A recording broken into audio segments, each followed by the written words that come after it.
Tonight, in this edition of the 6 p.m. newscast on Equinox Television, the head of the Provisional Bureau of the National Assembly has called on the newly elected 180 members of parliament to work for the interest of the entire nation. Honorable Enoch Tanjong was speaking at the statutory ordinary session of the 9th legislature, which opened today in Yaoundé. And also in this newscast, the detained former Minister of Territorial Administration and Decentralization, Marafa Hamidou Yahya, fails to answer present at the Supreme Court in Yaoundé.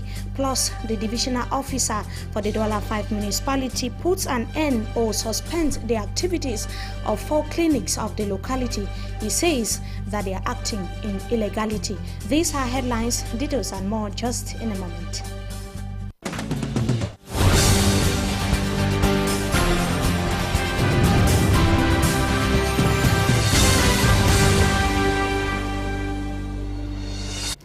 Good evening to viewers. Welcome to join us in this edition of the 6 p.m. newscast on ATV.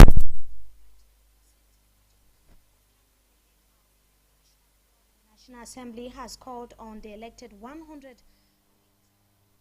to represent and work for the entire nation or the entire population and not for their individual political parties. Honorable Enoch Tanjong was speaking this afternoon at the start of the statutory ordinary session of the 9th legislature, which opened today, and the eldest member of parliament also urged the MPs not to use their parliamentary immunity to commit repressible acts, but should rather act as role models in all aspects of life in the society. He said that the 9th legislature, which goes into effect starting today, consolidates Cameroon's democracy in the country and even in the world at large. He underscored the important role elections Cameroon played during the just ended twin elections in the country, which took place on the 30th of September 2013, and also said that criticisms on elections Cameroon should be constructive in order to guarantee a better society. We surely shall be coming back to that in a subsequent newscast. Now, bailiffs across the national territory entered the second day of their protest demonstration today. Advocates in the economic capital Douala, in their reactions, have decried the adverse impact of the strike action on the Cameroon's judicial system. Let's have the details of that report with Jack Ekwekinge. The doors of bailiffs have remained closed in the economic capital Douala following the strike action. This is evident that the judicial system will be paralyzed if the situation persists. The bailiffs are the ones that hand over convocations and follow up the implementation of sanctions levied to victims in court by state prosecutors. This barrister of law says the strike action of bailiffs will relatively slow down judicial procedures, for the bailiffs are the go-between the lawyers, their clients, and the state. Putting a halt to the activities, therefore, the bailiffs come to worsen the judicial system of Cameroon, which is plagued by many lapses at every level. Many cases will therefore take a longer trend than usual if the government does not act fast to resolve their plight. It should be noted that the bailiffs have been on strike since the 28th of October. They are demanding the payment of their dues owed them by the government and a review of the payment of their monthly allowances. Now let's talk about the case against the detained former Minister of Territorial Administration and Decentralization, Marafa Hamidou Yahya. The decision on whether or not he would be released from prison by the Supreme Court has simply been adjourned to November 26, 2013. The adjournment comes after the former Secretary at the Presidency of the Republic failed to answer present at the Supreme Court today.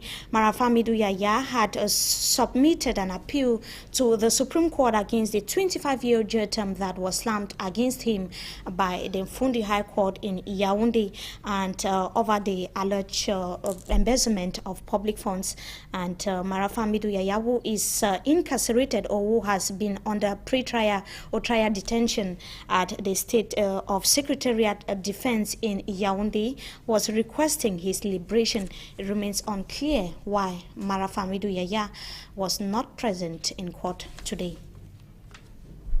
As we announced in the headlines as well, the doors of 4 clinics have simply been shut down by the divisional officer for the Douala 5 municipality. The DO has promised to eliminate or put an end to unauthorized medical centers in his locality. For Hansen Chanji tells us more in the following report.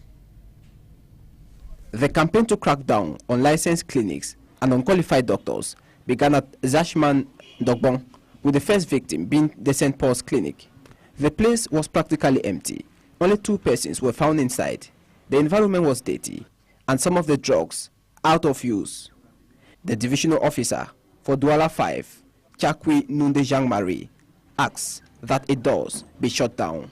The DO's convoy proceeded to shut down the doors of Kam Siam Foundation at Sitesik. Here, there was a problem of title. The founder claimed to be a doctor of psychology, where he's reported to treat mental problems and transforming street children. But from all indication, the place was a general hospital. The lone patient we met was asked to leave. At Makepe Misoke, the situation became worse. The Bojung Clinic looks like a kitchen. It belongs to an association who uses its authorization to operate the small clinic. Its doors were closed and the DO asked for the promoter to be interrogated. The last stop was at Lakselu Bepanda, where a 2-rooms clinic, maternité et medical cocotier, stood. The doors were equally closed. The main reason for the closure of these clinics were advanced by medical officials. For example, his diploma, that is the first thing, and there are many other papers. Diploma, because we have seen in some cases that people working like this doesn't even have 1 diploma in medicine. Some locals advance that the closure of these hospitals is just a film acted by officials because sooner or later their doors will be reopened. Many also say the reasons for the upsurge of unqualified clinics and doctors is because the state of Cameroon has resigned in its mission to provide quality health care to Cameroonians. Si ce n'est que pour mettre en règle, il met en règle, il revient, d'accord. Il ne peut pas nous lâcher. The divisional officer for the Douala 5 municipality launching a crackdown on illegal medical centers in his locality, prompting critics to question how far his decision is going to go into effect when several drinking spots whose activities were brought to standstill by the DO for the Douala 5 municipality have gone operational. Our reporters made the observation today, weeks after the bars were closed down on grounds that they were not in conformity with the law. Pamela Ndukong tells us more. Grand Consulat, a popular drinking spot at the Bijou neighborhood, closed down by the divisional officer of Douala 5. According to the prefect, the bar is off license and is of bad influence to youths and university students living around the locality. Why? Because striptease come to dance there every night. The manager of the bar claims he has all the valid license of the bar and says girls don't dance there naked in the night. This is a gesture the divisional officer of Douala 5 started some time ago to close down some bars around the university area with no license and bars that are closer to the road. It can be noted that bar business around the university campus has come back to normal as every drinking spot could be seen filled up with students whining and drinking. Grand Consulat, a popular drinking spot at the Bijou neighborhood, closed down by the divisional officer of Douala 5. According to the prefect, the bar is off license and is of bad influence to youths and university students living around the locality. Why? Because striptease come to dance there every night. The manager of the bar claims he has all the valid license of the bar and says girls don't dance there naked in the night. This is a gesture the divisional officer of Douala 5 started some time ago to close down some bars around the university area with no license and bars that are closer to the road. It can be noted that bar business around the university campus has come back to normal as every drinking spot could be seen filled up with students whining and drinking.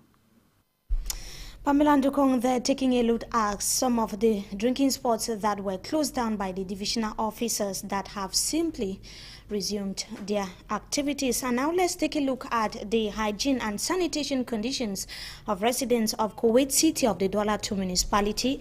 The population is blaming local industries of haphazard waste disposal, which they say poses a serious threat to their lives.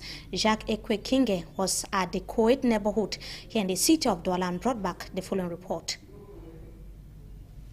Life is becoming more and more unbearable for the inhabitants of the Kuwait neighborhood around the Bois Cemetery. The population of this newly created neighborhood in the Douala II municipality can no longer bear the staunch odor from the industrial and domestic septic tank waste being deposited along the main street of this neighborhood by some companies based in the economic capital, Douala. Now the street is smelling bad. We cannot live short, we cannot pass them, we cannot do anything. The street smelling all the way, you cannot live. People cannot live around here. When if the government see, people cannot live around here. Ils arrivent dans la nuit, ils versent un peu partout. Là où nous sommes là, ce sont les caca. Nous sommes placés sur les caca. La pâte des caca qui est devenue la terre là. It should be noted that this activity has been going on in this area long before the first inhabitants came to settle here, as confirmed by the inhabitants. This problem, therefore, has come to add to the lack of electricity, access roads, and potable water faced by the inhabitants of Kuwait City in Douala. Despite the plight of the population, the companies continue to deposit this waste on the site, thereby causing untold health hazards to the inhabitants of this locality. Ces roses là-dessus, les odeurs, on n'arrive pas à vivre. Parfois, tu te lèves le matin comme ça, la poitrine est cassée. The population is calling on the administration to do something to ameliorate their living conditions. They wish to see Kuwait in Douala reflect the Kuwait City of the United Arab Emirates. Now let's talk about a road accident that occurred in the economic capital Douala. That was this afternoon. A driver of a pickup vehicle belonging to the Razel company cheated death this afternoon over the Vori River. His vehicle is said to have overturned into the river in his attempt to avoid a head-on with a bike rider, which was reportedly moving on a breakneck speed. The incident paralyzed circulation for hours. Surely shall be coming back to that in a subsequent newscast. Now we take you to news out of our national boundaries. Obiang Gema, that is the president of Equatorial Guinea, has called for African unity and self-sufficiency. He made a statement at a special press conference which took place in Guinea, held in Malabo, that tied with the country's anniversary that was celebrated recently. Ambe Fokwa tells us more in the following report. Coinciding with the 45th anniversary of Equatorial Guinea, commemorated on October 12th, Obiang Nguema, the nation's president, held an international press conference to express his views on Africa's development. Cognizant this 2013 year is also the 50th anniversary of the African Union, President Nguema, reminiscent of the organization's original objectives, condemned all forms of neocolonialism and discrimination against Africans. Looking beyond the various linguistic barriers colonialism left on the continent, he said Africans cannot continue to view one another as Anglophones, Francophones, and Spanish-speaking people, granted they share a common culture. In this, he called for solidarity and requested African nations should arrive at a realistic framework to achieve the vision of unity.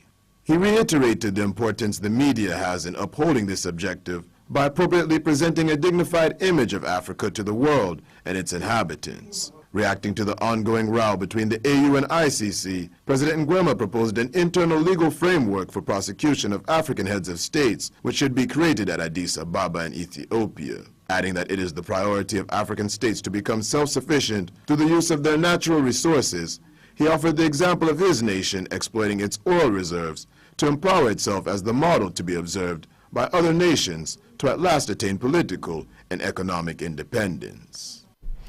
That is Ambe Fokwa ending the report now. We stay with you, Ambe, to talk about sports football this time around as the Elite One games draw to its close. There are a lot of uncertainty as to which team would be crowned a champion. And so far, Cotton Sport of Gariwa is occupying the first position on the official classification table. Now let's look at some of the speculations or some of the suspense surrounding who to be crowned champions of the Elite One Championship in the following report.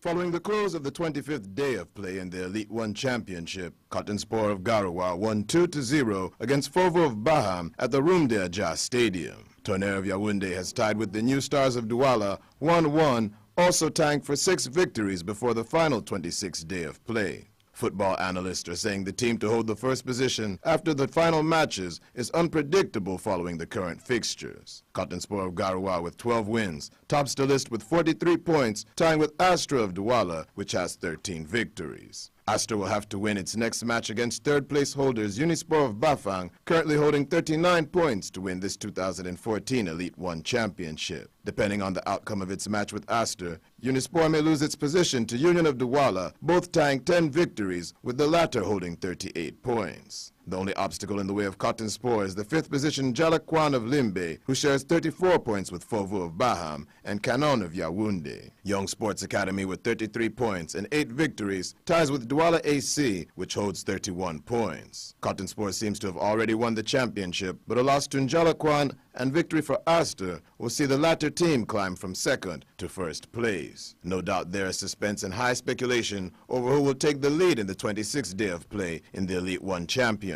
But before the final day, matches postponed from day 25 will have to see their conclusion. Panther is still programmed to challenge the Douala Athletic Club. Astor will play against Unisport. Canon and Yosa will go head-to-head. The Douala New Stars will be up against Union of Douala. Renaissance will still have to challenge Tonnerre. Sabal of Bati and Fovo of Baham will still need to butt heads. And Cotton Sport will rival Jalakwan, all moving forth into the 26th day of the Elite One Championship in Cameroon. The dates for the matches are still to be set, and football fans continue to stand by. And that does it for this segment of the news. Up next, we talk about the 9th legislature, which opened in Yaoundé today.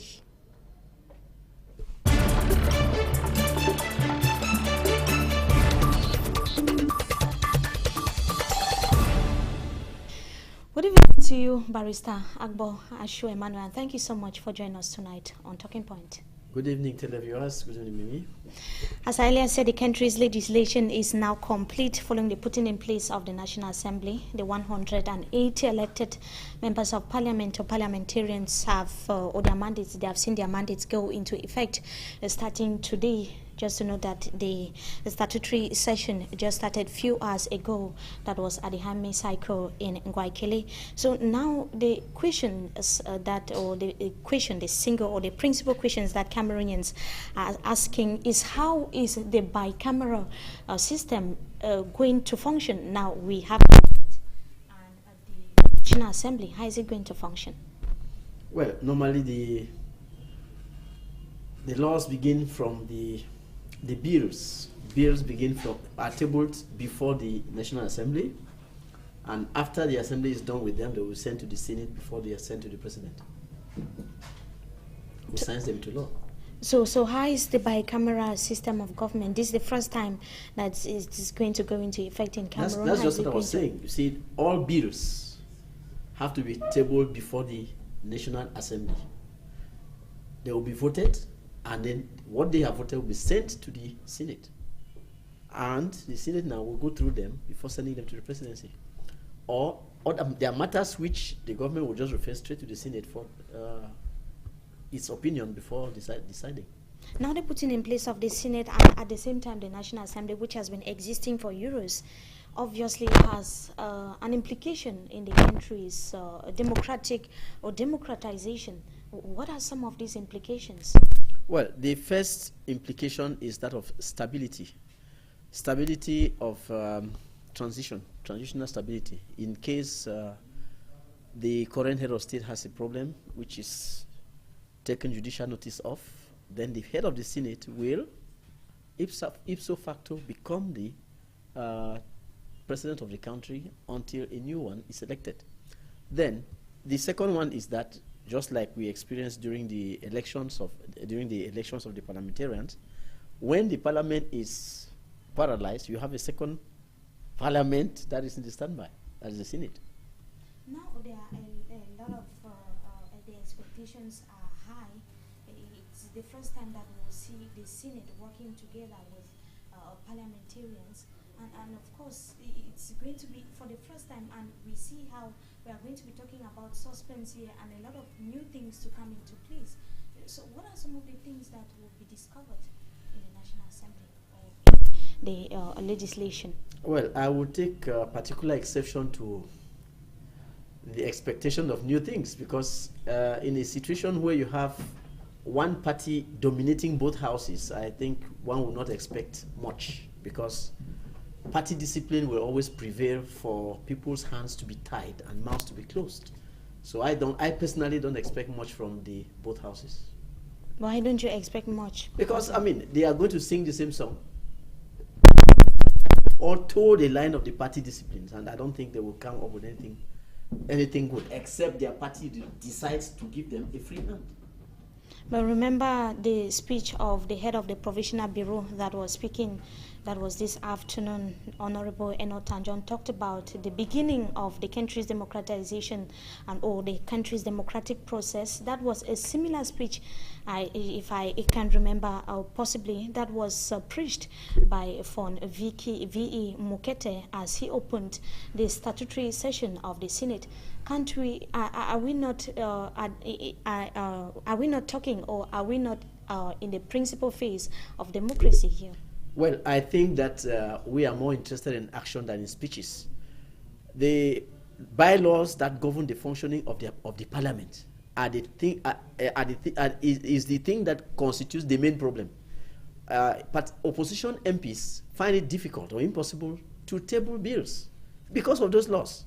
So long as those bylaws of the parliament and of the Senate are not amended to give the parliamentarians and the senators a free hand, I don't think one should start dreaming.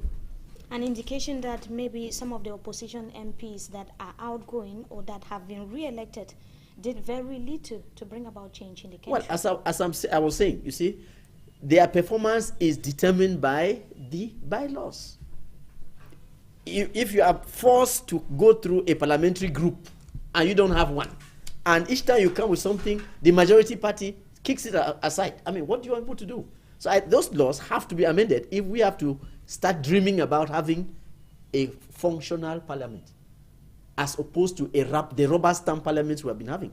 When you talk about functional parliament, what do you mean? A parliament wherein the parliamentarians are free to discuss, to table the bills they see are good for the nation, to discuss freely, and to have their opinions upheld if they are good, not rejected simply because of party color. That's what we have been seeing. What you're actually saying is in contradiction to what the head of the Provisional Bureau, the eldest member of the National Assembly, said today, that they should represent the entire nation and not their individual political parties. I agree with that speech, but I say that the reality on the field is not going to reflect the speech, because we still have to wait and see whether he will be the president of the assembly, and to see whether he's going to amend those bylaws to bring in effective democratic practice. So to you, the bicameral system is not going to be effective, is not going to be what we are seeing in I other don't expect miracles from like it. Nigeria. I don't expect miracles from that system, because, as I was saying, the CPDM is dominant in the parliament, dominant in the Senate, and so far, insofar as we know CPDM for what it is, a conservative party, I don't think miracles can be expected. Now, a lot was said equally by the head of the Provisional Bureau. We see 180 elected members of parliament to begin their mandate starting today. And amongst the 180, we have opposition political parties, the SDF, to form a parliamentary group, only the SDF, the Social Democratic Front. And of course, we see the emergence of the UPC political party, MRC, the MDR, and also the MRC. These political parties are working together. After all, you seem not to be very, very pessimistic. Well, I think that we should not just imagine that they are going to work together. Among the parties you have called, there are some there that belong to the presidential majority. MDR, for instance, has worked in the past with the presidential majority. So the opposition per se is not really going to have a voice because SDF and MRC put their votes together. There are something around 19. So no recommendation at all, no hope at all for the bicameral, the first ever bicameral legislation. I am saying that I personally don't expect miracles from that those assemblies, because we are going to live and experience and witness the will of the CPDM. Thank you so much, Barrister, for joining us tonight on Talking Point, and we hope to have you some other time again. You're welcome. To our viewers, we thank you so much for having joined us in this edition of the Primetime Newscast on Equinox Television, wishing you a blessed stay in the company of our programs. Good evening to you once again.